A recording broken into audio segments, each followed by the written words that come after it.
Hello and welcome back to the lab. Today on the bench is a 7B80. I'm going to work on that in our quest to get a 7854 up and running. I would like to take a moment to say thank you to all the new subscribers we've had to the channel. I had no idea there was this many people interested in repairing this old equipment and keeping it up and running. So as long as you guys are interested, I will keep making videos. If there is any equipment, bobbled the camera. If there is any equipment you would like to see me put on the bench, try to fix and attempt and repair, let me know in the comments. I do read all the comments. To that end, I also have a Patreon page set up. If you guys would like to help with the acquisition of equipment for the bench to put on YouTube, that's what all those funds go to. That goes into getting equipment to fix and do videos and things like that with. So I appreciate everybody who is a patron of the channel immensely. You guys help make this possible. And everyone who's a subscriber to the channel, thank you for being here. You guys are also one of the reasons this channel exists. It would be nothing without you guys. So with that, we'll get on with a 7B80. This is one of the three plugins that were designed, I use that in quotes, for a 7854. The other two is a 7B87.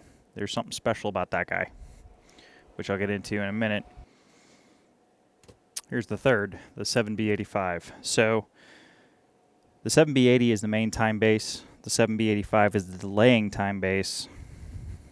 So in a 400 series world, this would be A sweep, this would be B sweep, and it gets that functionality. In the 7854, the 7B87 replaces the 7B85, does the same functionality, except this provides a clock source to the frame for single shot capture. If you don't have the 7B87, you cannot do single shot capture on the 7B or the 7854. These will drive the frame just fine, no problem. You just can't do single shot capture.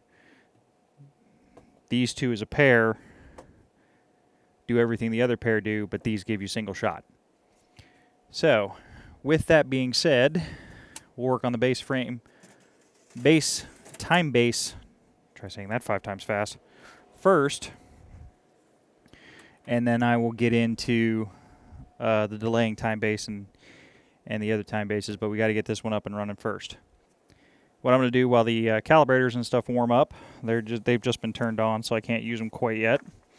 I've got the cal document. This one's actually kind of short, so that's nice to see, but we are only doing a time base. In the service manual, there is a board that shows you the locations. There's the readout board on the back of the cam switch. Cam switches are here. There's the A1 interface board, and then there's the A2 trigger board. And that's pretty much it. There's not much in here in terms of a plug-in go. And I'm comparing that to like a 7B92A. This is a 7B92A. There is not much room in here for other things. So this is one that we've actually that I have already done. I can't remember if I made a video on this one or not. If that is something that is interesting or people are interested in, let me know. We'll see what we can make happen. I definitely have use for another one of these. The 7B92, if you get it for any of the faster frames, it's really designed for the 9704. Is a fantastic frame to have. There's a fantastic plugin to have, especially the A version, because it has the delaying time base and everything in it. So you get everything in one bay. So it frees up this for an esoteric plug-in like a curve tracer or something like that. I do have a I think it's a CT1, which is the curve tracer for the 7000 series. There's an upgrade I want to do to mine because the cable that comes out of the curve tracer is getting really stiff. So I want to look at possibly replacing that. But that will be for another video. First thing I'm going to do, actually, we'll just, on this one, we'll take a look at it. I haven't really done much to this yet. This is just out of the box. Last cowed on this one in 92, and it was due in 95. So I'm actually not expecting this to be that far off, to be honest, because that is that's a relatively recent cow. This has a bad sticker on it because this says plug-in unit 7B70. So I'm going to assume this is not an original door for this, because this is definitely not a 7B70, and I don't think the Air Force would have made that mistake. This one actually comes to us from the USAF. And here we go. Cam switch, readout board, trigger board, main board. There's our cam switch, which I'm sure that's going to be fun. I've not had much luck with tech cam switches recently. Big piece of tape. To start with, I'm going to get all these tapes and labels and things off. Probably leave the Air Force one on there. Looks like the way the cam switches are facing, the actual switch contacts are on the bottom. So we'll rain alcohol in from the top, or from the bottom. And see how it goes. Detent's nice. Don't see anything. What kind of date code do we have on this? One other odd thing with this plugin is I'm not used to seeing these clear feet. I'm used to them having a more plastic color and appearance. So I don't know if this is an early one or a old one. It's a 65,000 serial number, so this is a older production one, or it's a later production one. So, all right, well, we'll get it into cleaning it and give it some TLC, and then I'll be back. Okay, the bench is a little different because this is a post-processing wizard. On the 7B80 video, in the beginning of the video, what I was checking and what I was doing wasn't necessarily clear. I noticed that while I was editing the video. The important part for the trigger parameter check is, given the signal that's applied to the input of the amplifier, does the trigger stay constant when it's supposed to, de-trigger when it's not supposed to, and stay stable? So what you're doing is you're checking the sensitivity and the trigger functionality and all the parameters and the positions and trigger levels to make sure the trigger is behaving normally and the display is stable on the scope. It's done at several different amplitudes and several different frequencies, from low frequency triggering to medium frequency triggering to high frequency triggering. But that's what all the first section of the service manual testing is, just making sure the trigger behaves as it's supposed to, given the specified parameters of the unit. And with that, on with the video. Okay, to start the calibration, I needed 0.3 divisions of signal at the center line, and I need to make sure when peak-to-peak mode that the adjusting the level control, keep the display stays steady across all locations, which it does, and we're good there. So next, we need to check the triggering function. I need to move the plug-in into the scope, so I'll do that and I'll be right back. Okay, so I'll turn this up so you guys can see the display. We're in peak-to-peak mode, 2 divisions of signal, and I'm going to rotate this in all positions. And we should have triggering in all positions. We do. That's a little bit of noise on the potentiometer. I will get some cleaner in there. And stable display, triggered light on. There we go. And auto. And we have a stable display while it's on, and we have a non-stable display when it is off.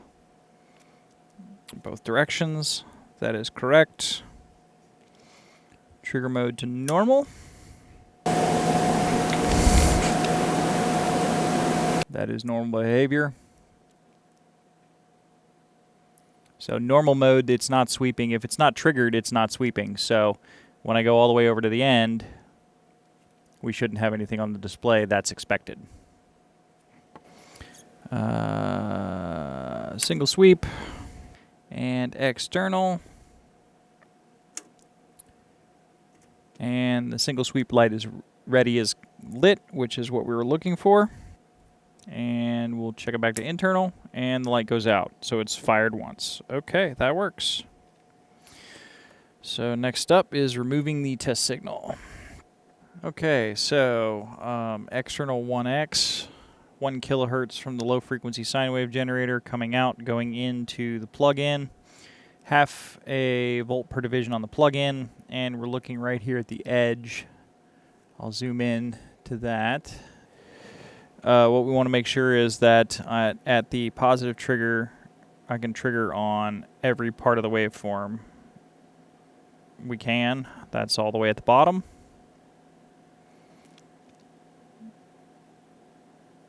And I can trigger all the way at the top. So that is good. We also need to try the test negative. So that's all the way at the top. That's okay. And we can get all the way at the bottom, which is good. So that is perfect. And now we need a 30 hertz sine wave at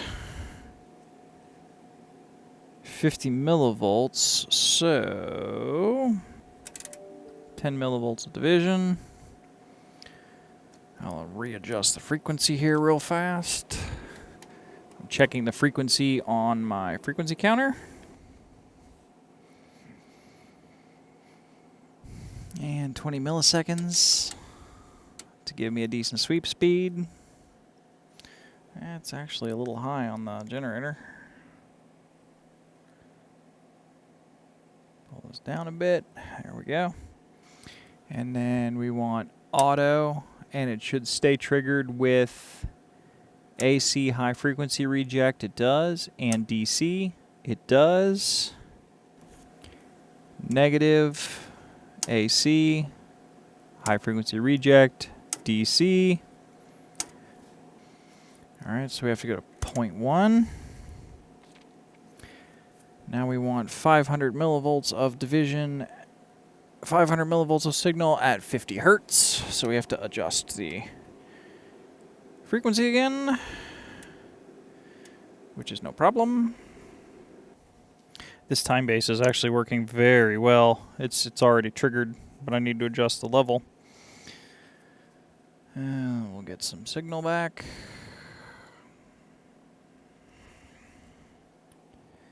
Yeah, it's triggered. Oh, it wants to be peak to peak in auto again. And I need more signal. Not enough, so I have to take out the negative, what is that, 40 dB, go back to negative 20. It wants 5 divisions, I think. Yes. So I'm running a little hot. All right, there's our 5 divisions of display. Not sure how that's showing up in the camera, at least with the rolling shutter. All right, so all settings should, yep, triggered's there, triggered's there.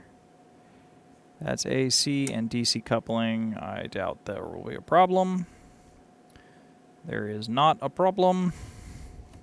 And we do the same thing with the scope set to plus, or the slope set to plus. Yep. Yep, so that works.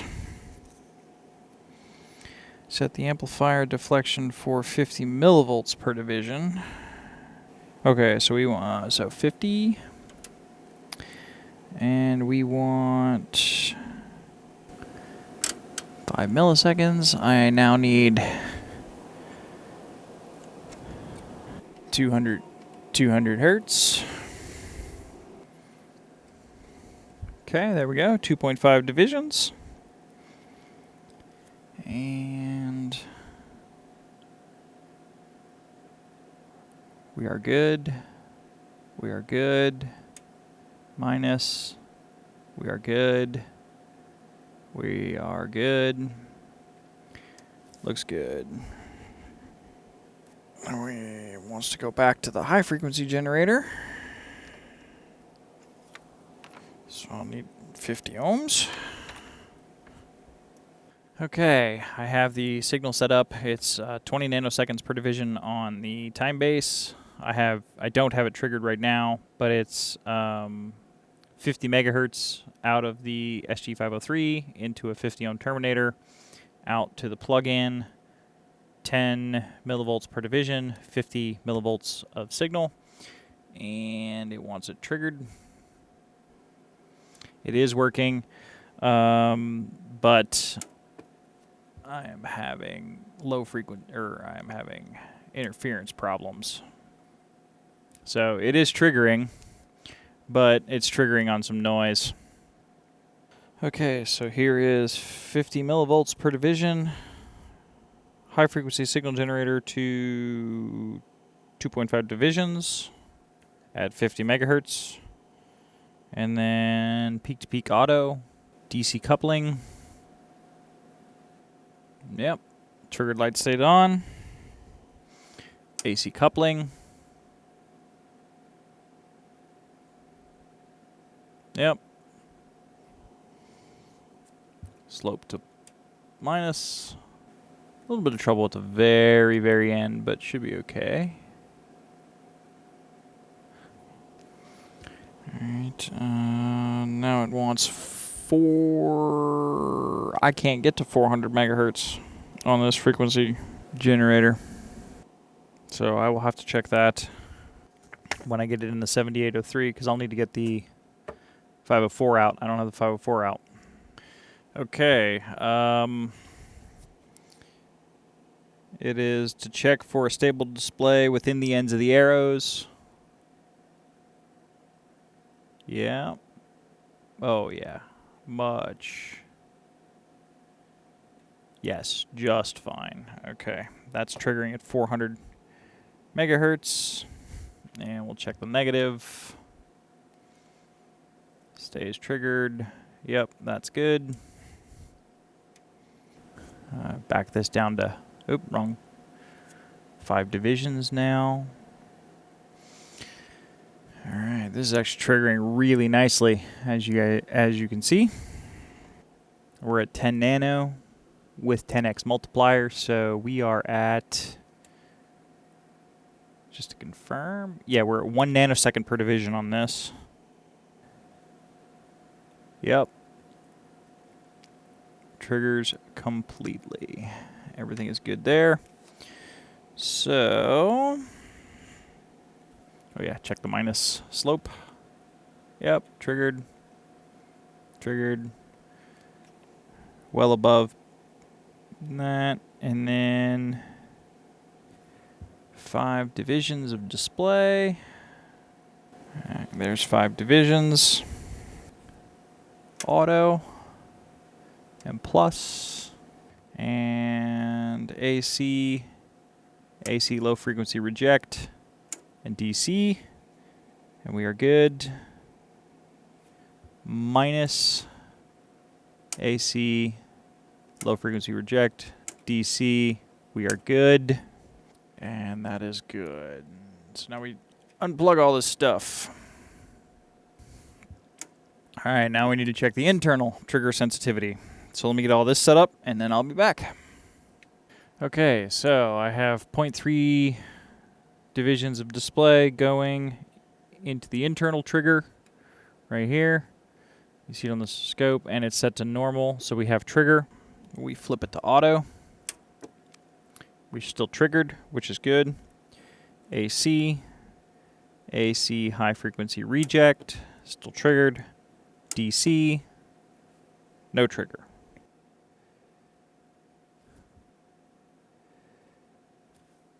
There it is. It's triggering. So, okay. And this says to adjust the trigger level control as necessary, so we're good there. We'll check it on AC. Let's see, normal. Auto. AC coupling is good. AC high frequency reject is good. DC is good. Okay, we are good there. Peak to peak and coupling AC. Gotta adjust this to 50.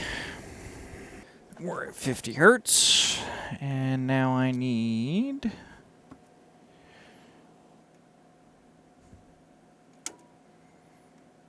And that's checking all settings of the leveling control with AC and DC coupling, and we are good. Check it on the plus side.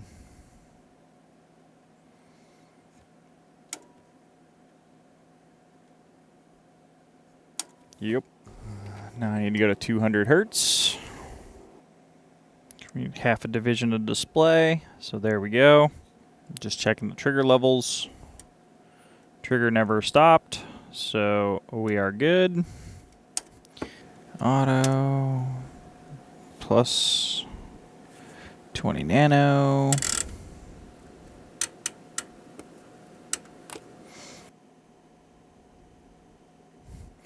Trigger light is on. AC. Low frequency reject. DC. Yes. AC. Low frequency reject. DC.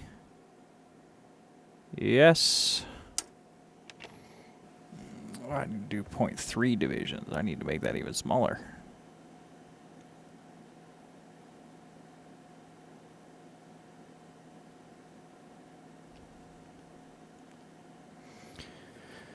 Okay. There we go. And that's 0.3 divisions. AC, DC, low frequency, AC, DC, low frequency. That is working. Bump this to half.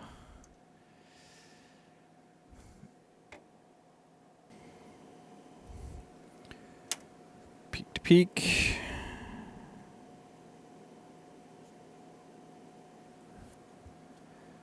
Yep. Yep. Yep. Yep. Yep. Yep. Yep. AC. Yep.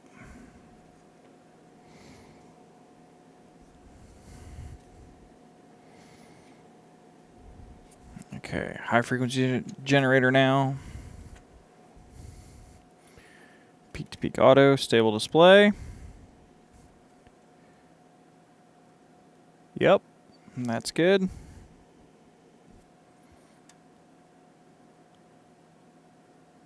Yep.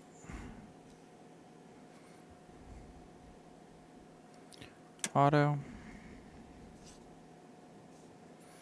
AC. Low frequency reject. DC. Yep. AC. Low frequency reject. DC. Yep.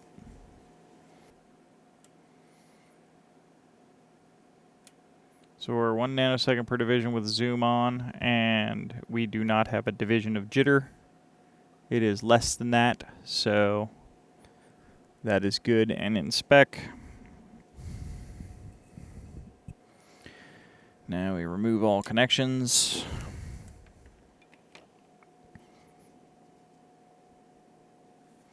Trigger source is line. 1 millisecond. Back this off so we don't burn the tube. 1x.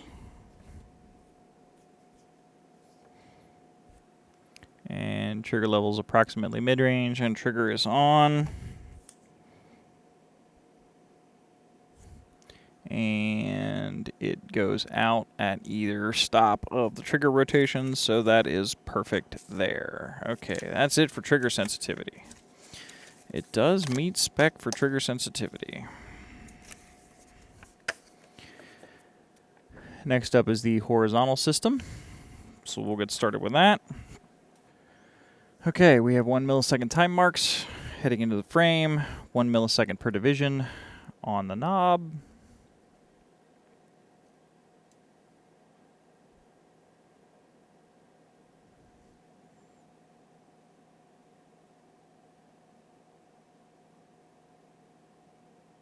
Ooh, and we're actually off. This is going to need adjustment. Nice. Now, I am going to calibrate right at the tips of the markers. So the tube doesn't do a good job of the step response, but it does show you the tip and the fall. So I'm going to calibrate using the very tips of the marker. And this is the front panel sweep cal adjustment.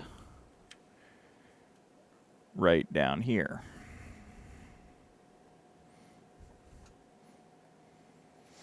And you want to throw this one out and this one out. You want to do it over the center 8 divisions. So that is actually looking pretty good. Okay, so for this one, checking the sweep length and positioning, it's not necessarily clear. You want this time marker fully formed, but you don't want to measure off of that one because that's right where the trigger is. So you measure off the second one. So you move it over to the first line. You want to make sure it's past 9.2 divisions. It is. So in this case it is 10.2 gradicules. So we do this fully clockwise now. And it is to the right. And it is to the left, so our centering is good. It's lining up on the middle gradicule, so you make sure that you can push the sweep all the way that way. Make sure you can pull the sweep all the way that way, and that's good. Time markers go to 0.1 and 10x. And if I turn up the intensity, we can make the markers bigger, actually. Pull them down a bit.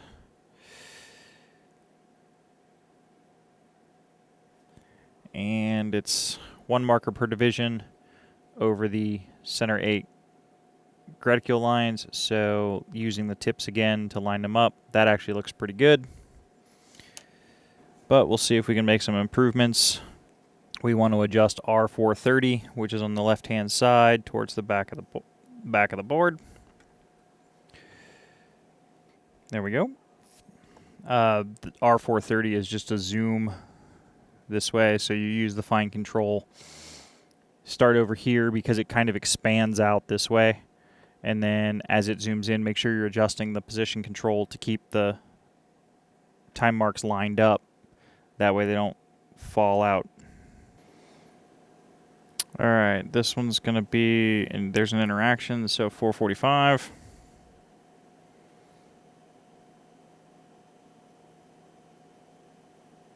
So that's actually kind of way off.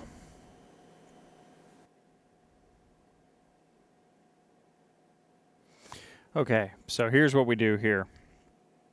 When you have it in 10x zoom, you set it to 0.5. That'll give you 3 total time marks. So here's 1. Here's 2. Here's 3. You should adjust the position control, or the trigger level, so that you get the full time mark here. After that, what you do is you line this up right at the center graticule, so you have 1 time mark over here, 1 time mark over here, and then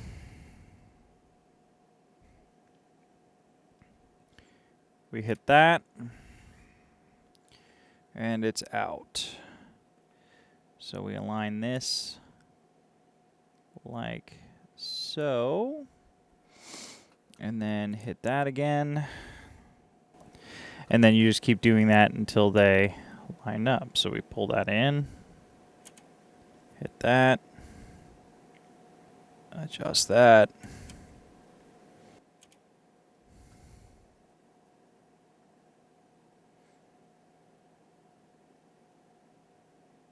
Yeah, so that one was off.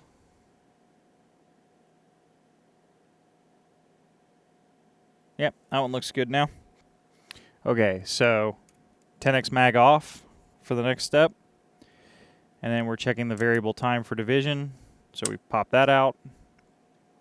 With it out, we should have 3 time marks. We do. If I turn it all the way counterclockwise, they should be inside 2 divisions per time mark. They are. There's a free running display. Now we check hold off. 1. So the time mark should, so as I rotate, you do this slowly. As you rotate, hold off, the display should stabilize. That's 1, 3 times.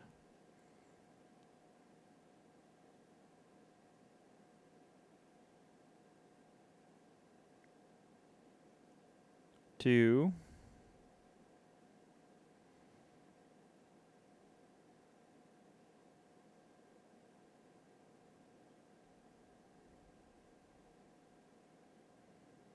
3.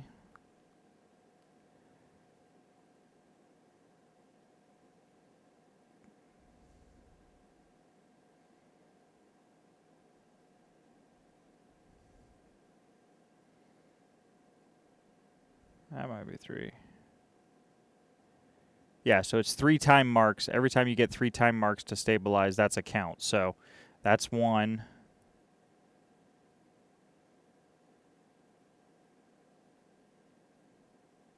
There's 2.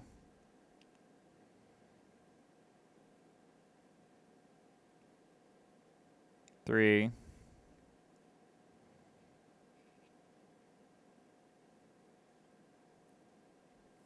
Yeah, so that's working.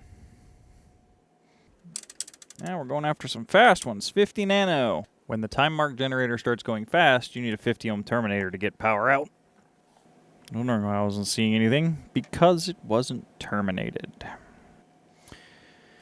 I was using the top edge right here of the time markers, so that's about perfect. Did not need much adjustment.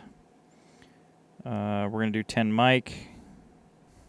My time mark generator may be overheating. Try the 184. Oh, no. Duh.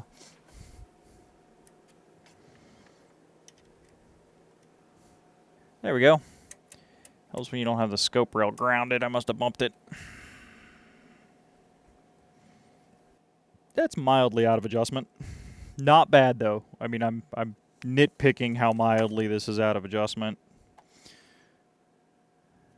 So I'm using the peak of the time mark again. So it's R710 this time.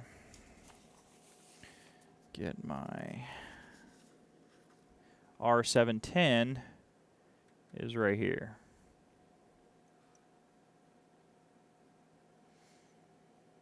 Okay. 10 milliseconds. Pull this way back. Yep, that one's off.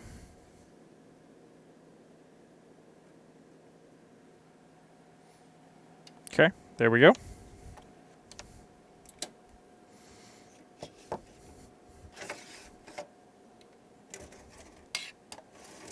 Now I have to get rid of the extender.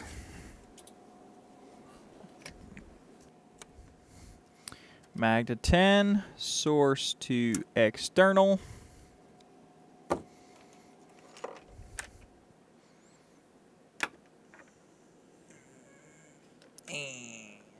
I need another 50 ohm terminator because we're going to use the slave markers to trigger the time base. But that also needs to be terminated into 50 ohms. Oh, that's for magnified sweeps. I want unmagnified sweeps. When I do the graticule tolerances, I'm looking at the points. I brought it down to the center line so I can tell how close I am to being correct because I'm using the very tips of the time marks. And we check accuracy within the center 8 divisions. So from here to here, we don't use we don't use 1 and 10. So actually, let's crank this all the way up to the top.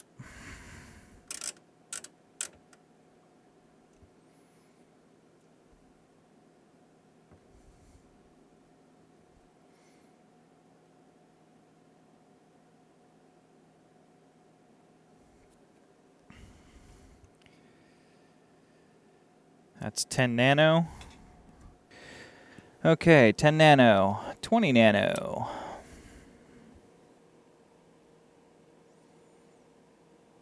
That's interesting. Okay, so is my timing generator messed up? I would say, yeah, my 20 nano section looks not so great. Let's try the 184. Well, I think that about sums that up. Let me warm up the 184. My 501 needs some help. So I gotta wait about 30 minutes for that to warm up, and then I'll be back. Okay. Give it some time to stabilize. Let's take a quick look. That looks alright for 2 nano. 50 nano. That's good to me. 0.1.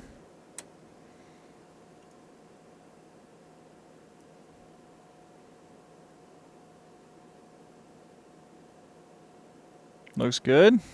0.5. Oh, I don't have a 0.2.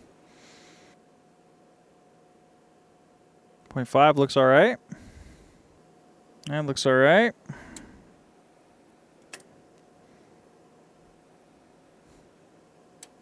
Don't have a 2 mic. But 1 mic looks okay.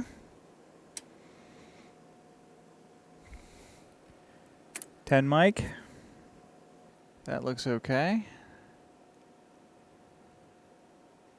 Actually, I've never noticed that about the 184. It doesn't have the 0.2.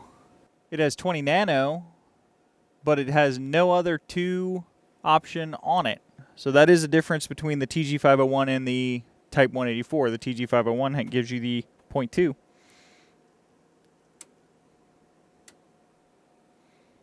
$50. Yeah, at best that's off by 0.1 division. 1.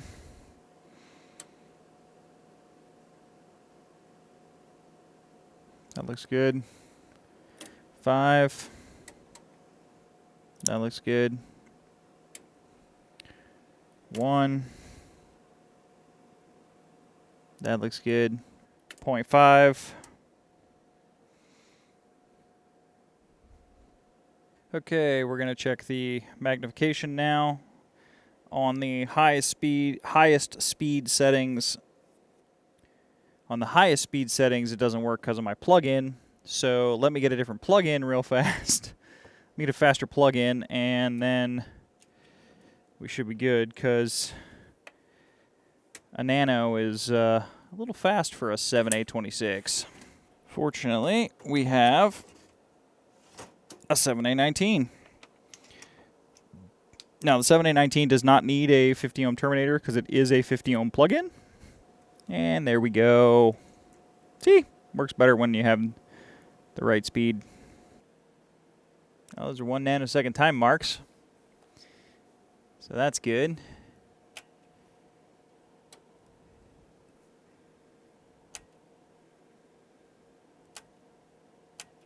Huh. My 2 and 5 nano doesn't work. Yep, this TG definitely needs some work. Well, let's see if we can at least get it through the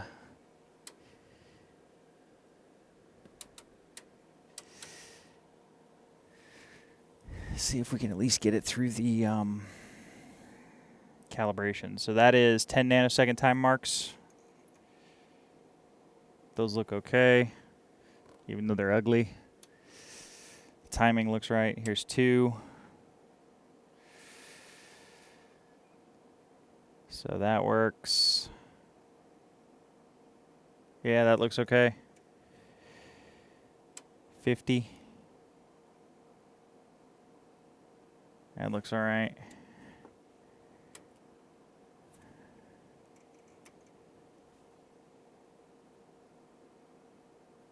Does look all right.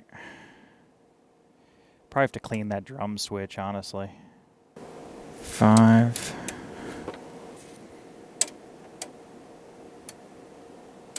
10. Yep. Yep.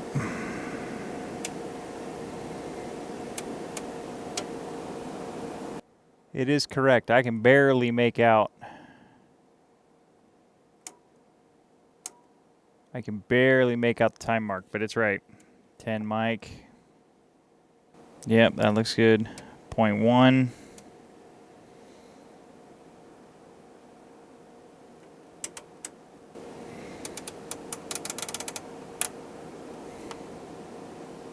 Two microseconds in mag.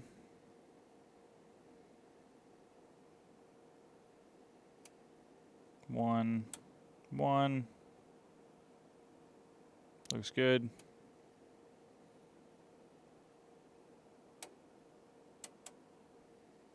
I'm going the wrong way.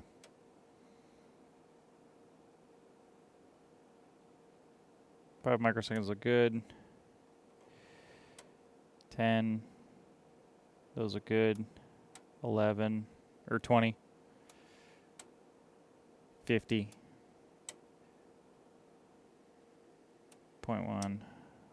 0.2. Pull this back.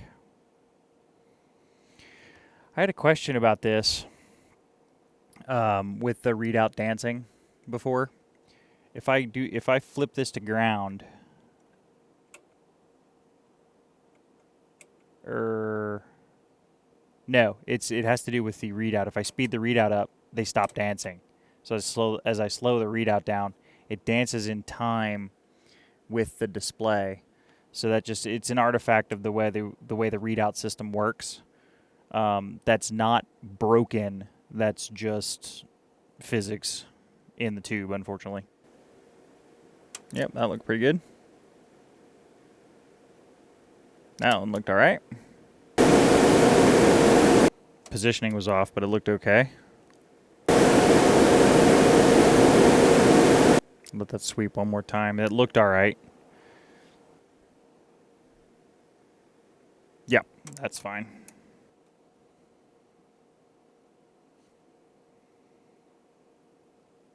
Yep, that one looked okay as well. All right, cool. So the magnified timing is working correctly. Awesome. And my TG506 was behaved enough to get that done, which is good. I will be cleaning the drum switch on that. I'll do a video on it because I know there's a lot of people interested in the calibration gear. Okay, as a test to see how well we did on the calibration, I have an unknown signal going into the time base. It's coming out of my HP RF generator, which is a very accurate time base. Let's see what we can do about measuring this. I currently have the scope set up at 1 nanosecond per division. So if I line up on the center line on the second graticule, we count over 1, 2, 3, 4, 5, 6 point. Let's call it 6.85. So it means we have a period of 6.85 nanoseconds. So that is 1 over 0. So the way the math works out is it's 1 over 0.00000000685 seconds. And that gives us the frequency in hertz. So if we do the math out, that math comes out to 145.9 megahertz into the scope. I had frequency counter set to 147. That puts us within 0.74% of the actual signal. And that's not taking into account the uncertainty of the frequency or of the RF generator, because I haven't actually done a calibration on that yet, but I am going to need that for a receiver that I have as a future project once I figure out how I'm going to redo the dial lights on there to be more playing with LEDs in the lab. But that is well within our 3.748% is well within our 3% allowance for the plug-in, and that's with the 10x zoom. So I'd say we are excellent in terms of our time base. It can now find a home in the 7854, and we will go from there. Let's see, because I have it on, how accurate is the 50 ohm impedance? That's what I want. Extremely. So the frequency counter, which is locked to GPS, and the RF generator, which has its own internal time base, but it's a high stability time base, is reading, it's bouncing 0.2 hertz, or 2 hertz on 147 megahertz. So no problems there. Thanks for stopping by the lab and taking a look at this 7B80 time base.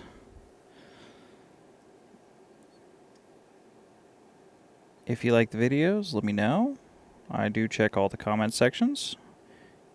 If there's anything you'd like to see end up on the bench, let me know, and I'll see what I can make happen. And with that, I will see you guys in the next video. Bye for now.